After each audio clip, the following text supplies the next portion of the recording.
What's going on, everybody? It's your boy Payne. Welcome back to another reverse 1999 video. Alright guys, hope everybody had a happy Halloween. Everyone was safe, got yourself a lot of candy. Just remember, don't eat it all at once. You don't want that crazy ass dentist bill. So we are 7 days into reverse 1999, officially in here. I want to talk about my account. I want to talk about what I've done, where I'm at, status, things I've learned, things I would have fixed from the beginning, and that I wish I did a little better. So if those are folks, brand new folks are playing the game from scratch, you guys can learn a couple of things from this.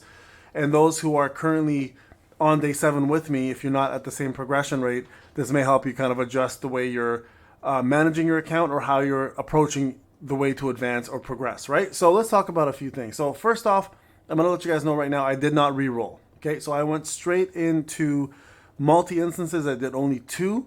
My goal was to get Eternity. I got Eternity on both my accounts, but I got Balloon Party on the other. So first thing I'm going to tell you guys, as brand new players, if you plan to play this, choose one of your top 3 DPS from the beginner banner, or if you plan to re-roll, obviously you can get more than that. That's completely up to you. Centurion is a highly recommended choice.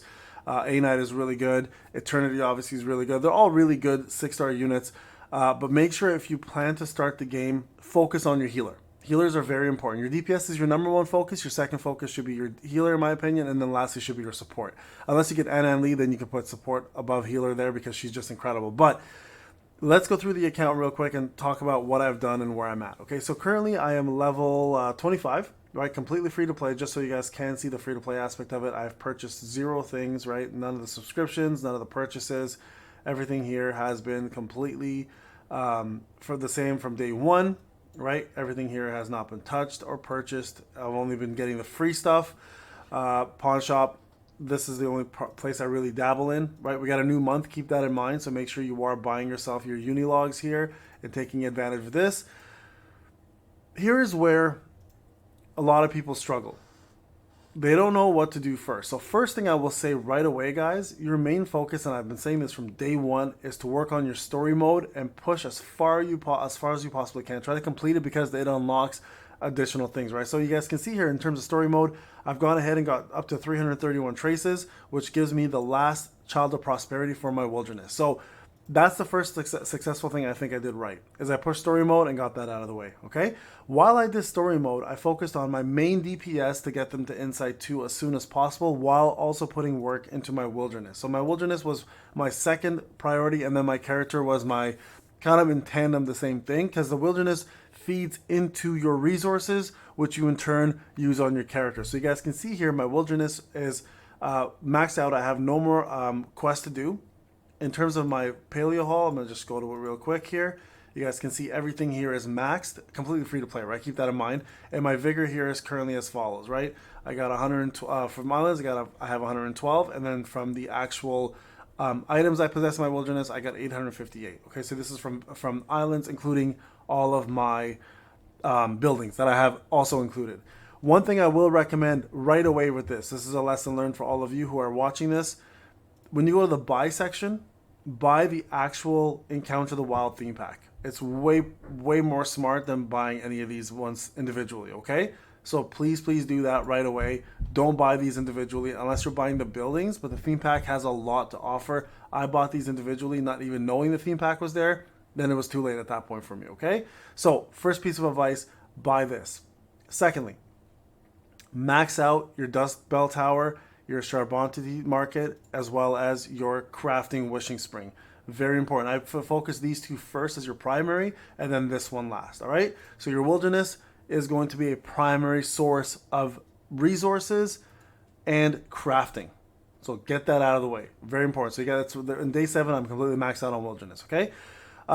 In regards to resources, if I go back here, I've pretty much got all the resources maxed out, except for the Numa analysis, which I still need to do level 7.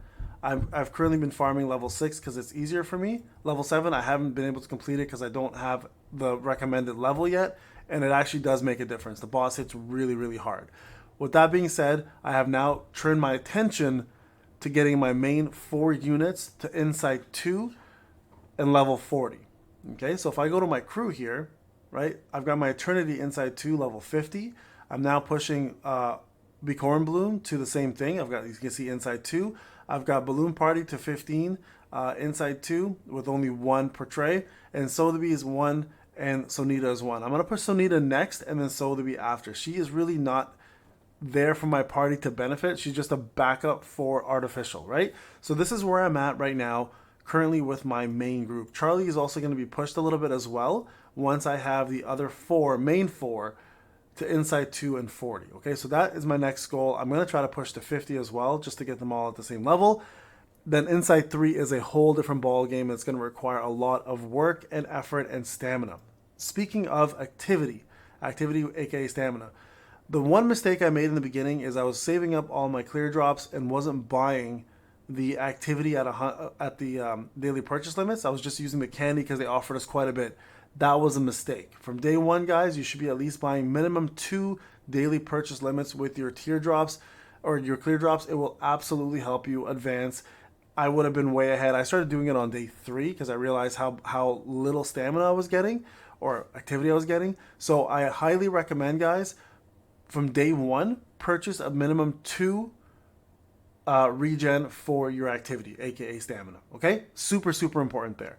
Also, something you should absolutely be doing is beginning of the tail.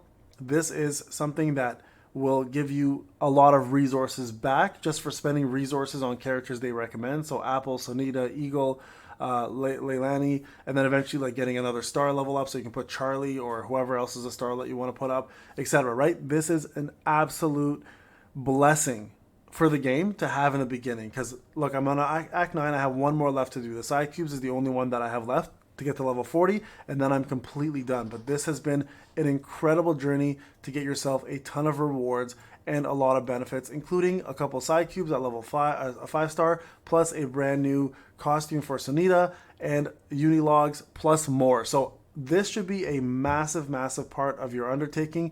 You should be going to there to see what your next assignment is and working on that assignment to complete it. Also, your tasks. Make sure daily activities and weekly activities are done to maximize here, right? So there you guys go for that. Now, another part of the game that's pretty big and you're going to do while your stamina is gone is going to be the artificial somnambulism here, right? So right here you guys can see I am 86 out of 100. Now, these rewards are always going to reset every week. You can actually get them every single week for free. Just as long as you progress, your progression will be saved, and then every week you can collect these rewards. Now, this is where I'm at currently. I'm at 180 out of 300 on 9. I'm pushing to get this done hopefully today and then go to 10. And then I'll do a full guide on this for you guys on boss fights and difficult fights once I've completed it. And then you want to move over to Limbo. Now, Limbo is reset every 14 days, or I guess 15 days, maybe 14. And these rewards here are also reset along with it. Okay, so you can get yourself quite a few clear drops, and you get yourself oneric fluid, and also some Sharpodonti, right? And this is reset every 14 days for you. So this here is considered your end game, guys. Okay, so don't worry about this right now. If you're not here, it's not a big deal, especially as free to play. This is literally the last part of the game that matters. Because it is considered the end game, and it's the only part that's going to require you to pretty much have fairly strong characters at inside 2 plus inside 3. So if you're not there, it's not a big deal. So you guys can see I'm currently working on mine. If you are ahead, let me know in the comment section what you've done, what team you're using. Another thing I will advise in terms of artificial is that you have at least minimum 6 units built up. This is why you guys see I have a couple units. I'm working on Charlie to replace Sweetheart. I might even actually work on DK next, because I think DK is a smarter idea for another healer, because you guys can see here, Sotheby is not a very good healer. She's not really meant to heal with her setup right now. So I'm going to probably go 1, 2, 3, 4, and then I'm going to build Charlie and DK as the other one, and maybe use Sotheby there, but we'll see. So currently, I would suggest 6 characters at the very least, because eventually you get to retain 2, and then you have to use 2 different ones. And then at 9 and 10, you retain 1 only, and you have to choose 3 new ones. So it's good to have a variety of characters here and there, but don't go crazy and start leveling everybody, right? That's going to be a problem. So don't make the same mistake I did. I did a couple extra characters that I shouldn't have done, just to, again, test them out and stuff, but that was a waste of resources, and you cannot reset your characters at the moment, right? So I don't know if they ever will allow that, even, to be honest with you guys. So there you guys have it. That is the team. That is the progression. Again, let me know where you guys are at. In terms of summons, I'll just show you guys here. I've got myself 22 of these unit logs left, 3,750 remaining for the next banner that matters, which is either Tooth Fairy or Changeling, debating on which one I want to go with. And that's my goal. I'm not going to summon until I see the brand new banners coming out that matter to me. And remember, the event drops tomorrow as well, so that's more clear drops, more resources for you, and additional things you can get. Alright guys, this is Payne. Hope you enjoyed the video. Let me know where you guys are in terms of your progression in day 7. And if you are brand new, I hope this video kind of gave you some lessons learned.